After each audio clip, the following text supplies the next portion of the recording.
Hello, friends. Welcome to episode 2 of Mahabharata Reading Challenge. It's day 2, and as yesterday, also we invoked our reading with the prayer. Today, also, we will be invoking the reading with a prayer for Hanumanji. Again, the Doha Shri Guru Charan Saroj Raj Nij Man Mukuru Sudhar बर नौ रघुबर बिमल जसु जो दायकु फल चार. Having polished the mirror of my heart with the dust of my Guru's lotus feet, I recite the divine fame of the greatest king of Raghukul dynasty, which bestow us with the fruit of all the four efforts. बुद्धिहीन तनु जानिके सुमिरो पवन कुमार बल बुद्धि विद्या देहि मोहि हरहु कलेश विकार.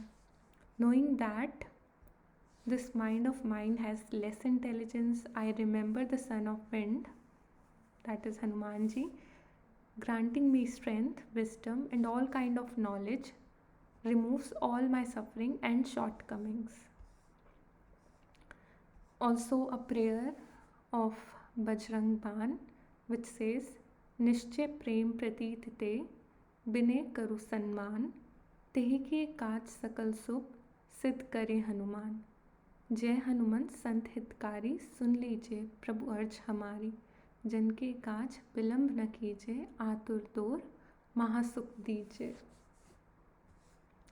Bajrang Ban is also very interesting and very strengthening. If you are feeling low in your life, you can listen to Bajrang Ban or Hanuman Chalisa endlessly, and it will give you immense strength.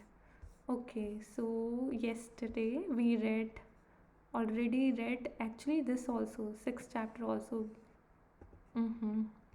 Sixth chapter also we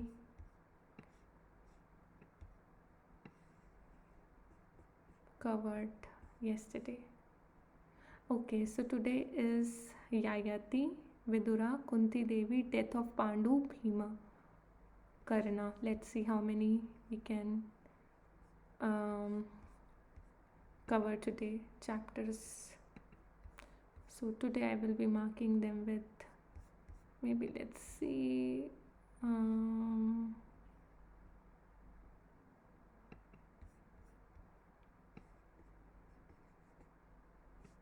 let's see if I can read again 6 chapters or not.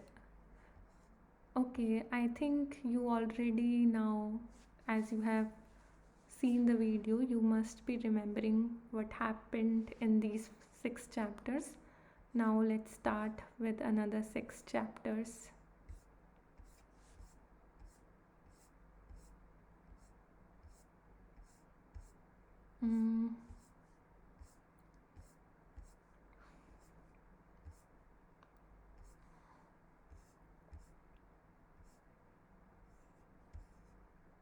Yayati.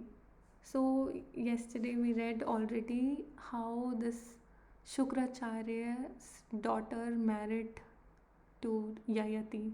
Shukracharya's daughter is Devyani, and she got married to Yayati, and also because of some things, she as you remember, there is also this one queen, Sarmishtha, and she behaved ill-mannered with Devyani, due to which her father Shukracharya went to the royal, who was he, this Vrishparva, and he said that your daughter has behaved ill-mannered with my daughter, and my daughter thus don't want to come back to the palace, so I would also like to leave. So Vrishparva said, no, you cannot leave like this, like so, but then I can agree to all of your commands which you need, which you would like me to follow. So he said, Devyani wants Sarmishta to be handmaiden. and also she wanted her to attend into the house, which her into the house, like into her marriage house. So basically Devyani wanted Sarmishta to be with her as handmaiden and into the house where she got married, where she was married. So and we know that Sarmishta told Yayati to marry her, and Yayati agreed out. And by seeing that, Devyani got very angry, and then she told his father Shukracharya, and then Shukracharya cursed Yayati that be uh, you will suffer from premature old age. And so Yayati seek forgiveness. uh, then Shukracharya told that okay, curse cannot be recalled, but if you can persuade anyone to exchange his youth for your age, this exchange will take effect. Okay, so now the seventh chapter is all about Yayati. So Emperor Yayati was one of the ancestors of Pandava. He had never known defeat.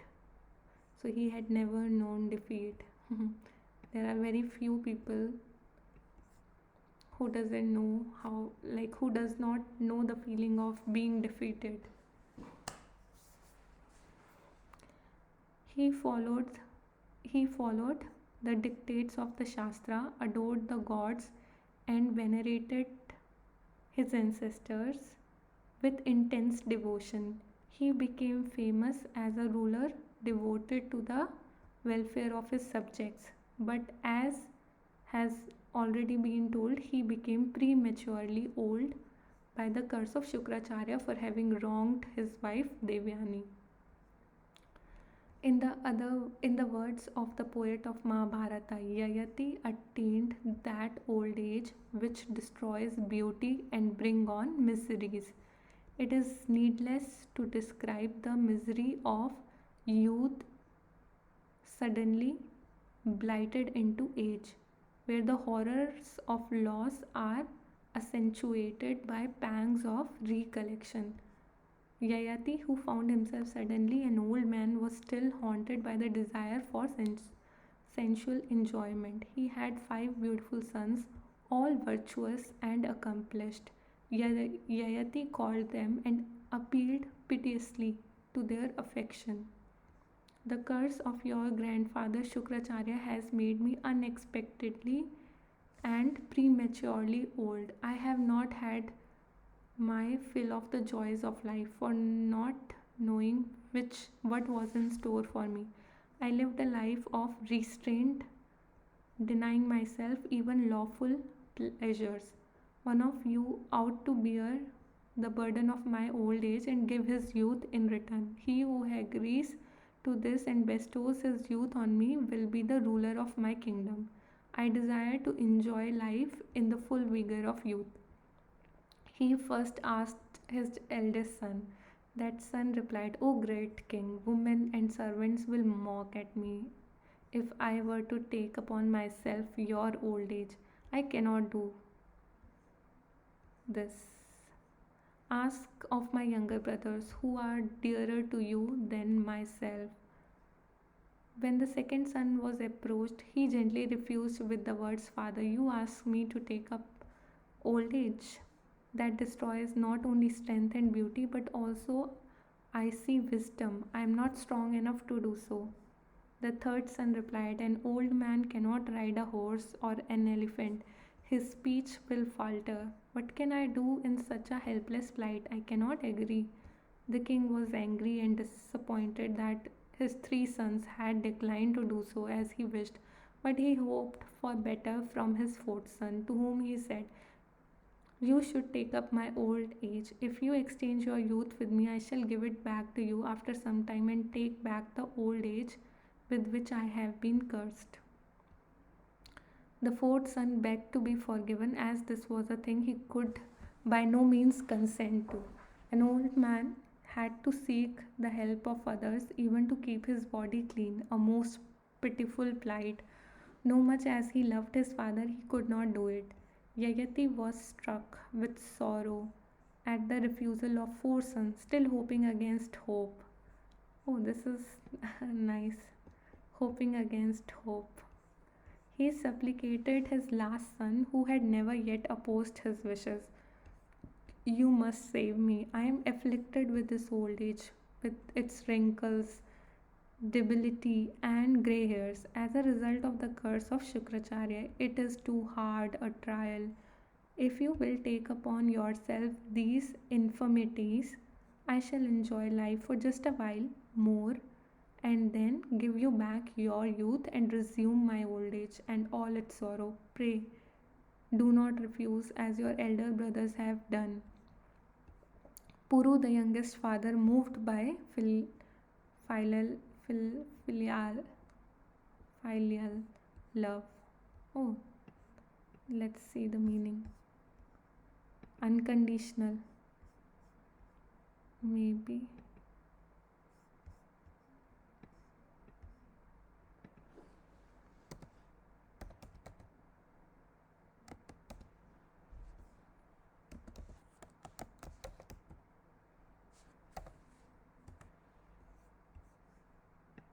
Filial.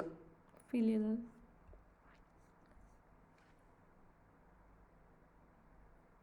Filial in Filial. filial affection. Okay. Moved by filial love, said, Father, I gladly give you my youth and relieve you of the sorrows of old age and cares of state. Be happy. Hearing these words, Yayati embraced him. As soon as he touched his son, Yayati became a youth, Puru. Puru, who accepted the old age of his father, ruled the kingdom and acquired great renown.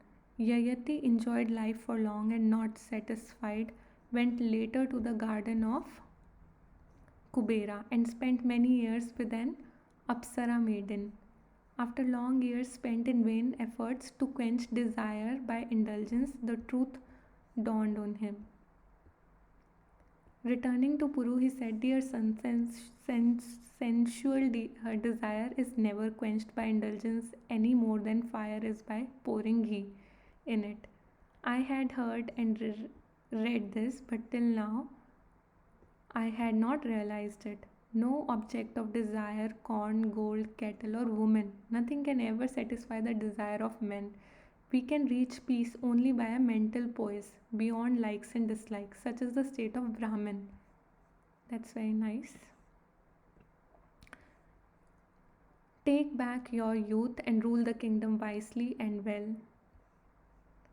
With these words, Yayati took his old age. Puru, who regained his youth, was made king by Yayati and who retired to the forest. He spent his time there in austerities and in due course attained heaven. Nice realization. Okay, so the 8th chapter is Vidura, the sage Mandavya, who had acquired strength of mind and knowledge of the scriptures, spent his days in penance and the practice of truth. He lived in a hermitage in the forest on the outskirts of the city. Sorry to interrupt, but something came into my mind and I would like to share. Sometimes we speak truth, but in very complex manner. Sometimes we speak truth very twisted. Sometimes we tend to manipulate people. So it's very difficult to speak truth in a kind way and rightly without twisting and manipulating. Okay, so this sage Mandavya, he lived in a hermitage in the forest on the outskirts of city.